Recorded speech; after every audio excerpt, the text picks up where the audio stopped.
Everybody, I'm Dr. Armen, Professor Armen Astvatsatryan from Yerevan, Armenia. Hey, my dear friends, you're on a Dr. Y channel. Dear students, take your pens, papers, and let's try to make the notes, because it's very important to write the notes.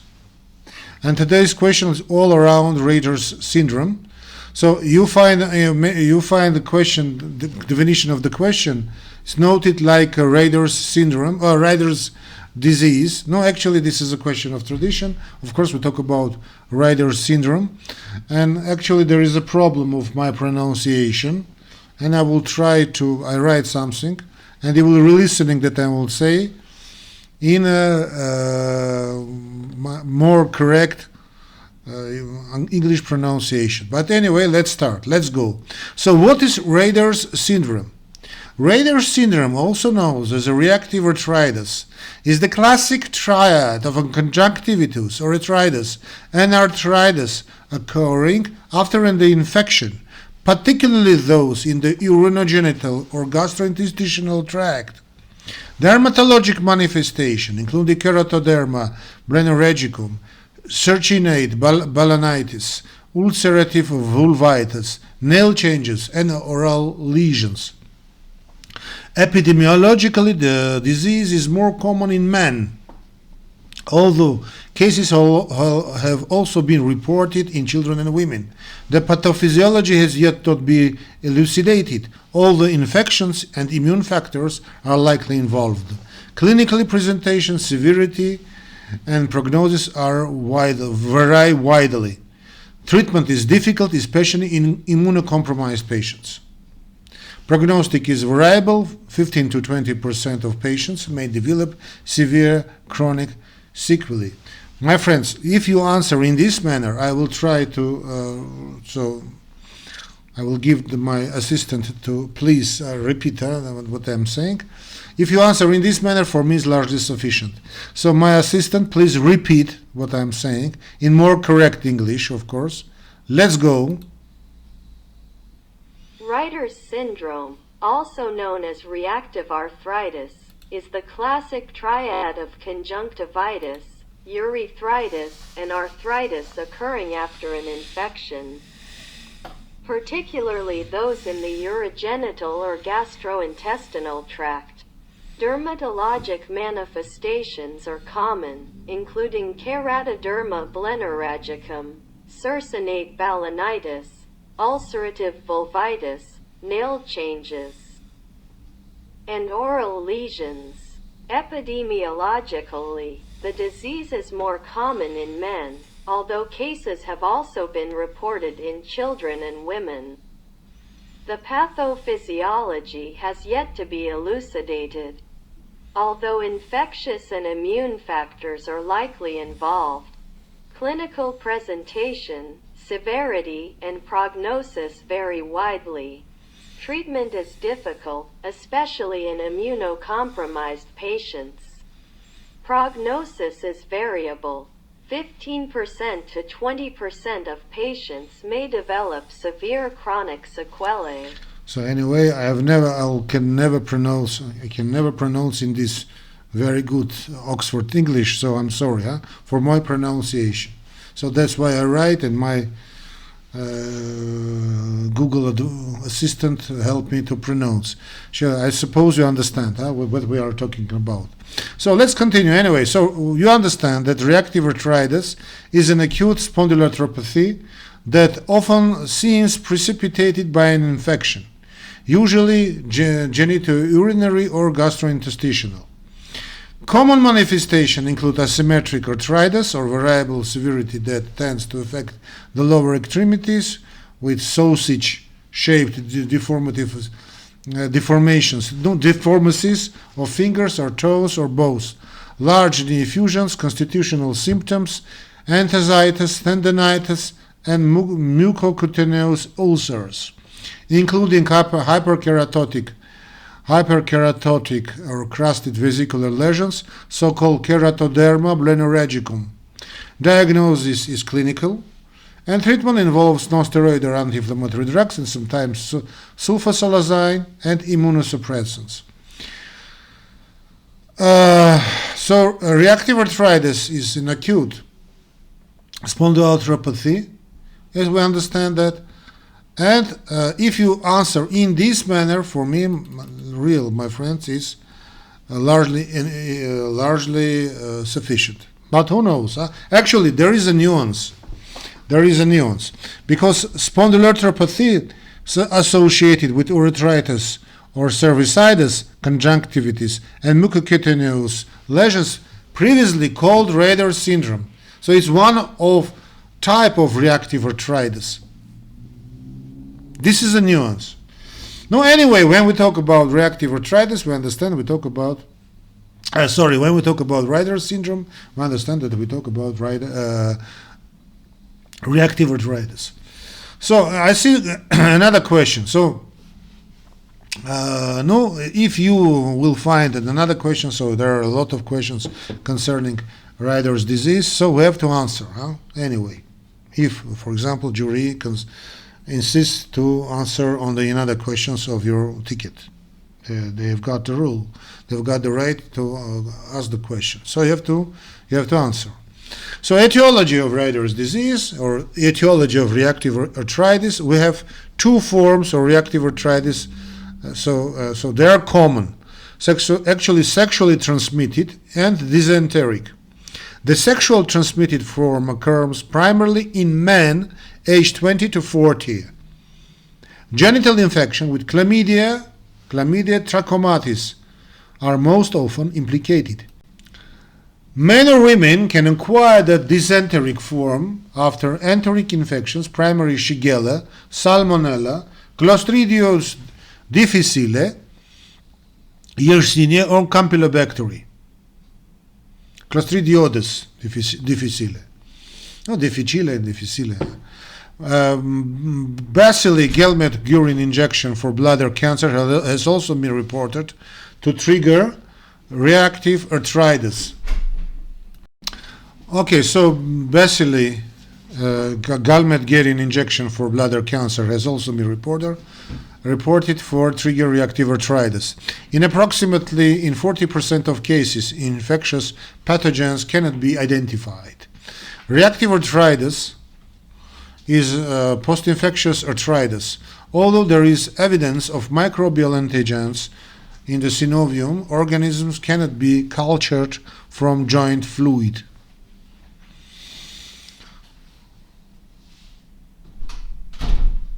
It's the fact. Actually, this is a problem. But anyway, so this is not a question of the exams. It's a theoretical understanding of the problem. So Reiter's disease pathogenesis. Reiter's disease, also known as a reactive arthritis, is a type of inflammatory arthritis that typically occurs as a reaction to an infection in another part of the body. That's why it's a reactive arthritis, actually. So the exact pathogenesis of Reiter's disease is not fully understood, as we mentioned above, but it's thought to involve a complex interplays between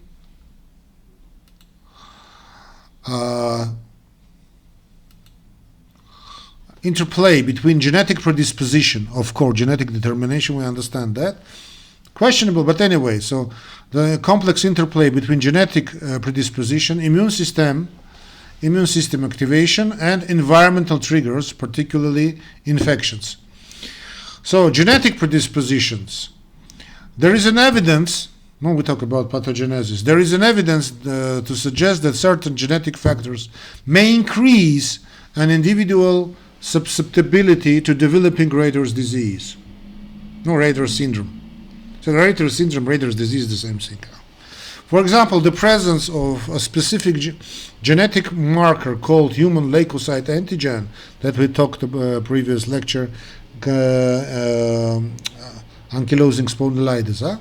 So called human leukocyte antigen HLA-B27 has been strongly associated with Reiter's disease. Infection.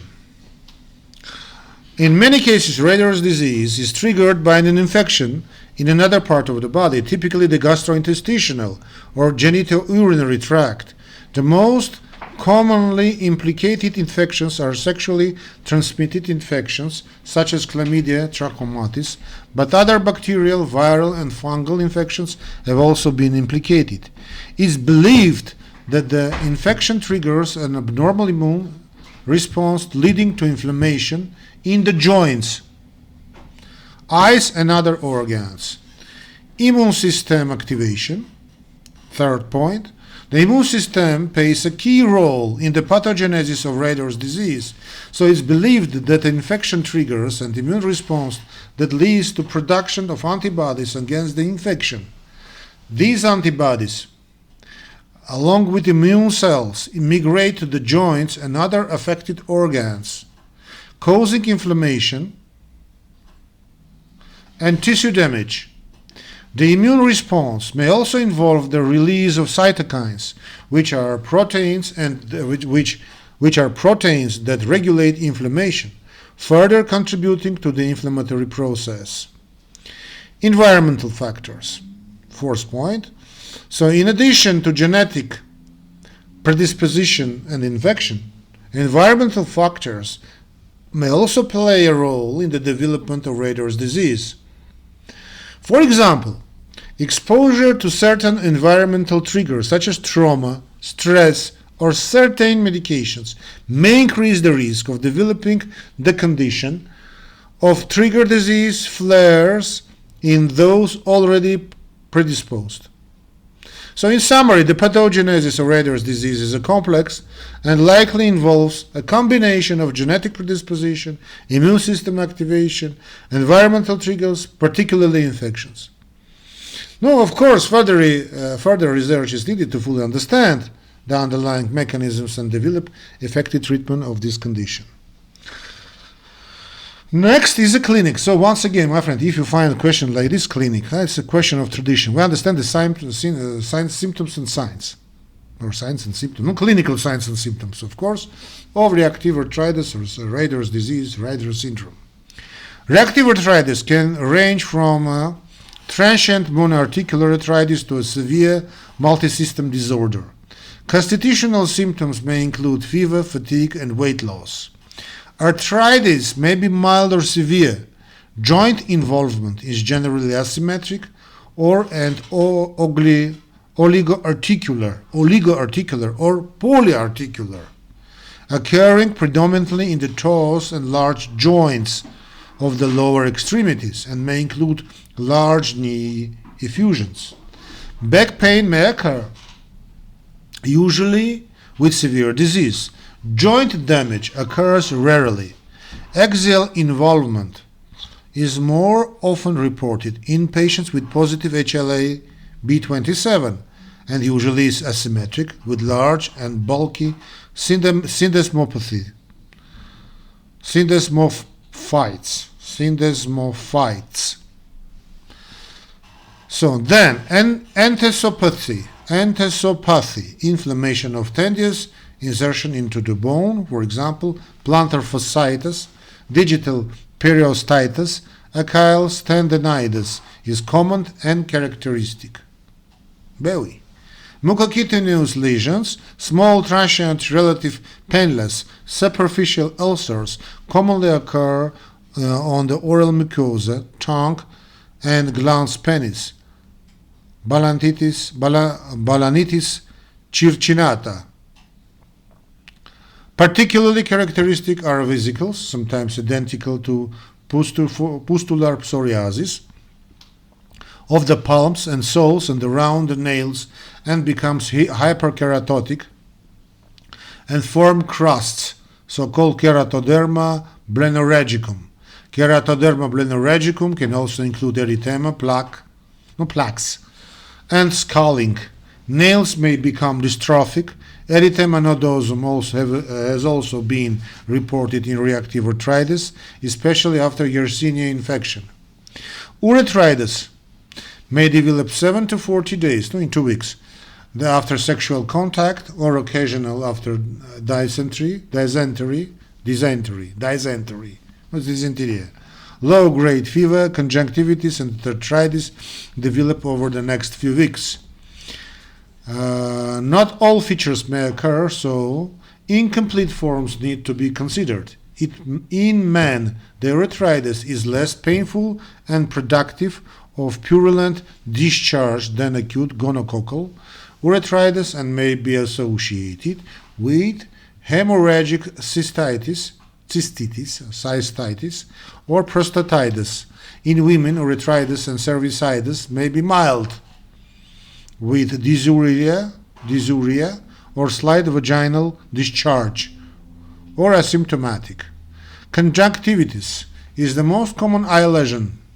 It usually causes mild eye redness and grittiness, but keratitis and anterior uveitis can develop also, causing eye pain, photophobia, and tearing.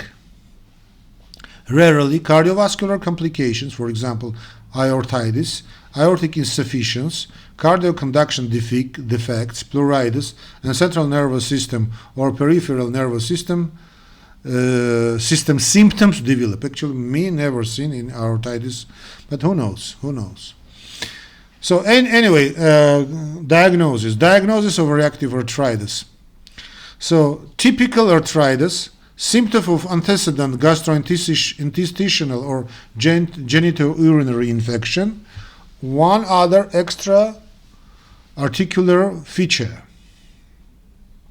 Reactive arthritis should be suspected in patients with acute asymmetric arthritis affecting the large joints of the lower extremities or toes, particularly if there is a tendinitis or a history of antecedent diarrhea or dysuria. Dysuria. Diagnosis is ultimately clinical and requires the typical peripheral arthritis with symptoms of genitourinary or gastrointestinal infection or one of other extra articular features. Because these features may manifest at different times, definitive diagnosis may require several months. Serum and synovial fluid complement levels are high, but these findings are not usually diagnostic and need to be measured. Disseminated gonococcal infection can closely stimulate reactive arthritis. Anthracentesis may fail to differentiate them owing to inflammatory characteristics of synovial fluid in both disorders and the difficulty of culturing gonococci from this fluid. Clinical characteristics may help. Disseminated gonococcal infections tends to involve upper and lower extremities equally, be more migratory, and not cause back pain, and vesicles tend not to be hyperkeratotic. A positive gonococcal culture from blood or skin lesions helps differentiate the two disorders. Actually, this is a question of differential diagnosis. But a positive culture from the urethra or cervix, although suggestive, does not. If differentiation is still difficult, a response to ceftriaxone treatment after about a week may be required for simultaneous diagnosis and treatment. Psoriatic arthritis can simulate reactive arthritis, causing similar skin lesions. Uveitis and asymmetric arthritis. However, psoriatic arthritis often affects mostly the upper extremities and especially the distal interphalangeal joints, may be abrupt in onset but may also develop gradually and tends not to cause mouth ulcers or symptoms or genitourinary or gastrointestinal infection. Differential diagnosis. Yes, Reiter's disease differential diagnosis. No, actually we answered, but let's go. Okay, say Professor Reiter's disease differential diagnosis. Reiter's disease, also known as reactive arthritis, shares clinical features with several other conditions, and a proper differential diagnosis is important to accurately diagnose the condition. So some of the main differential diagnoses of Reiter's disease. Ankylosing spondylitis. Ankylosing spondylitis is a chronic inflammatory arthritis that primarily affects the spine, causing inflammation and fusion of the vertebrae. It can also involve other joints, including the hips, knees, and shoulders. Ankylosing spondylitis is also associated with the HLA-B27 genetic marker similar to Reiter's disease, and may present with similar symptoms such as joint pain, stiffness, and inflammation. Distinguishing between Reiter's disease and ankylosing spondylitis may require a thorough evaluation of the clinical presentation, laboratory tests, imaging studies, and family history. Psoriatic arthritis. Psoriatic arthritis is a form of inflammatory arthritis that occurs in the individuals with psoriasis, a chronic skin condition. It can involve various joints, including the fingers, toes, spine, and other large joints, and may present with similar symptoms as Reiter's disease, such as joint pain, swelling, and stiffness. Skin manifestations of psoriasis, such as scaly patches and nail changes, may also be present. A careful evaluation of the skin findings, joint symptoms, and relevant laboratory and imaging tests can help differentiate between Reiter's disease and psoriatic arthritis. Infectious arthritis. Infection arthritis, also known as a septic arthritis, is a joint infection caused by bacteria, viruses, or fungi. It can present with similar symptoms as Reiter's disease, including joint pain, swelling, and inflammation. However, in infection arthritis, the joint infection is typically the primary cause of the inflammation, whereas in Reiter's disease, it's triggered by an infection elsewhere in the body. Laboratory tests, joint fluid analysis, and imaging studies can help differentiate between infection arthritis and Reiter's disease.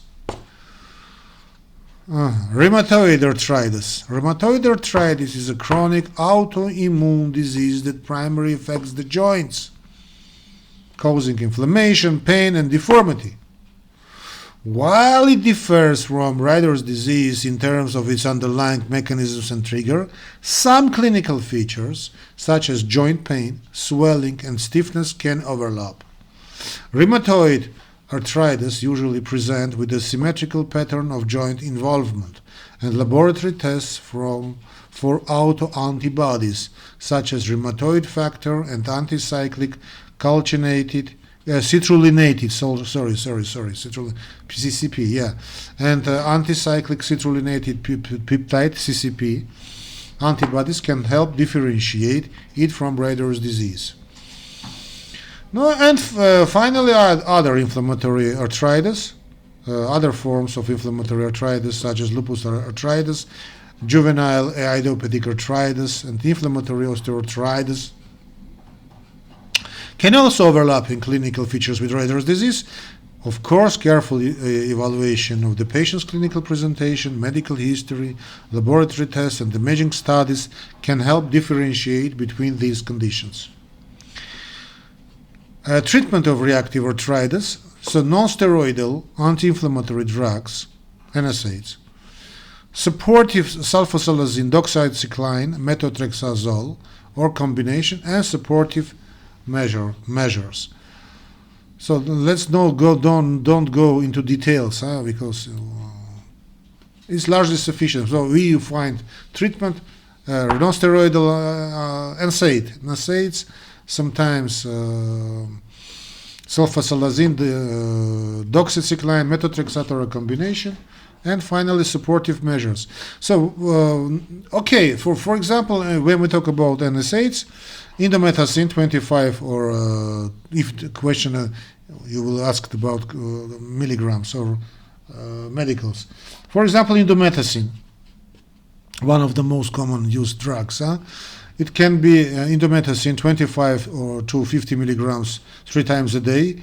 Usually help relieve symptoms of reactive arthritis if induced by infection with trachomatis.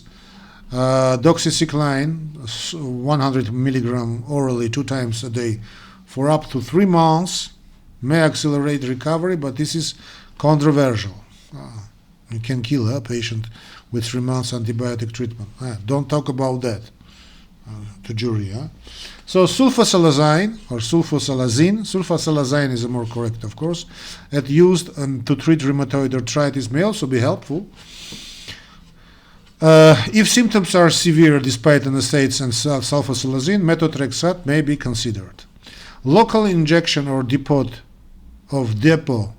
corticosteroids for enteropathy or resistant oligoarthritis may relieve symptoms. Physical therapy aimed at maintaining joint mobility is helpful during the recovery phase. Anterior uveitis is treated as usual with corticosteroid and mydriatic eye drops, or mydriatic drops to prevent scarring. Conjunctivitis and mucocutaneous lesions require only symptomatic treatment. Screening for human immunodeficiency virus and other sexually transmitted infections, and treating sex partners are highly recommended. So finally, what we've got, rehabilitation. Reiter's disease rehabilitation. So Reiter's syndrome, Reiter's disease rehabilitation, also known as reactive arthritis, is a chronic inflammatory condition that can affect the joints, eyes, and other organs.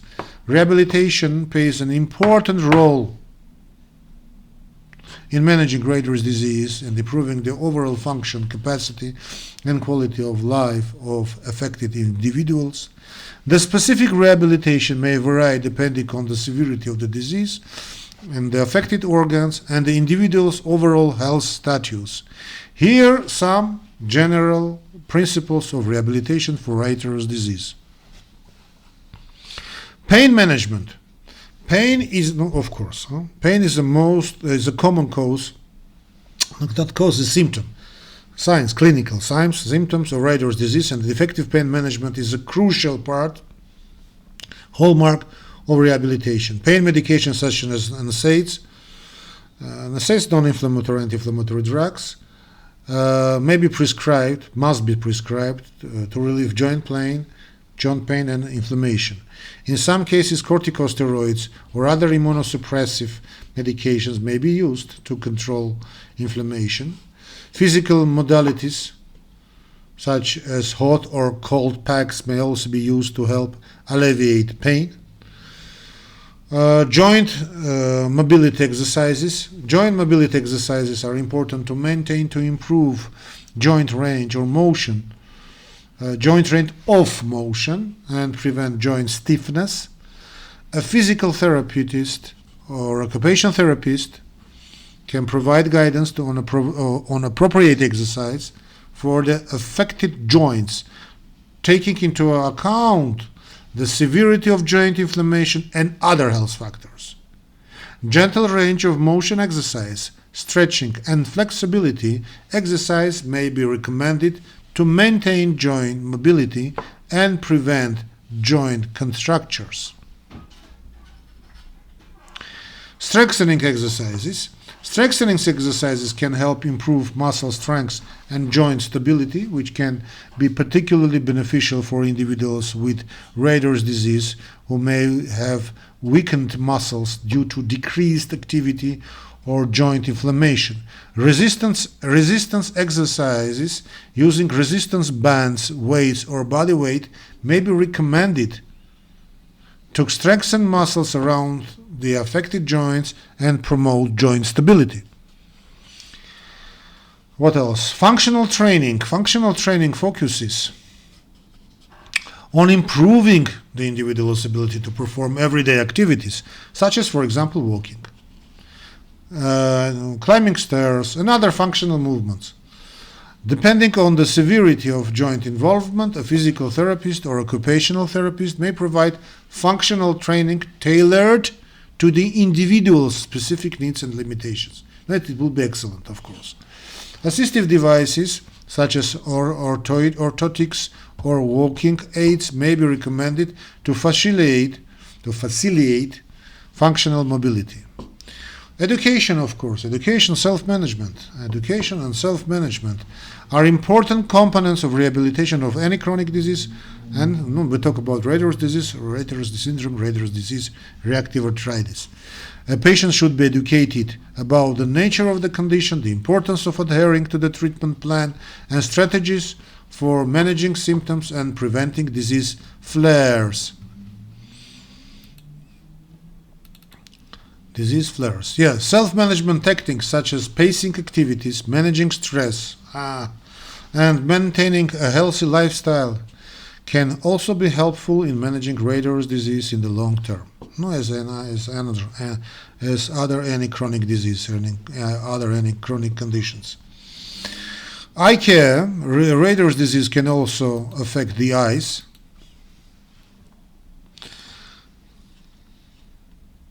And causing inflammation and other eye-related symptoms. Proper eye care, including regular eye examination, eye drops, or other medications as prescribed, and following any specific recommendations from an ophthalmologist, it's important part of rehabilitation for individuals with eye involvement in Reiter's disease.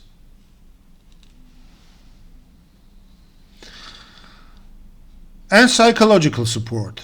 Chronic inflammatory conditions like Reiter's disease can have a significant impact on individuals' psychological well-being. Rehabilitation may include psychological support, such as counseling or therapy, to help individuals cope with the emotional challenges, my friends, or living with a chronic condition and manage stress, anxiety, or depression that may arise as a result. So that is all answered. 35 minutes I'm talking about that. So of course we have no time in the exams to answer in this manner, but anyway, questions are this. So thank you for your attention, my dear friends. Thank you for your attention. See you in another lectures. Re-listening this video several times, like other videos, to understand this, what I'm talking about, to get their information under your skin, and see you in another lectures. So don't forget to follow and subscribe the channel. God bless you. Bye bye.